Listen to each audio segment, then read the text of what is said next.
Hinahabol ng mga pulis ang trailer truck na yan na biglang sumalpok sa humarang na police car sa Lima, Peru. Sa halip na huminto, humarurot pa ang truck.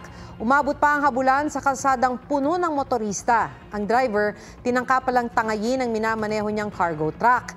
Base sa investigasyon, hindi sumunod sa ruta ng biyahe ang suspect pero natuntun siya ng may-ari ng truck sa pamamagitan ng GPS. Nahuli ang suspect nang bumangga ang truck sa poste ng kuryente. Dinala siya sa ospital matapos mabaril sa dibdib.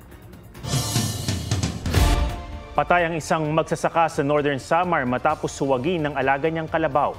Ayon sa pulisya, maghapong pinag-araro ng biktima ang alagang kalabaw. Posible umanong dahil sa tindi ng init kaya naging agresibo ang kalabaw at inatake ang magsasaka. Mga kapuso, alamin ang State of the Nation. Mag-subscribe sa GMA Integrated News sa YouTube. Sa ating mga kapuso abroad, samahan niyo kami sa GMA Pinoy TV at sa www.gmanews.tv.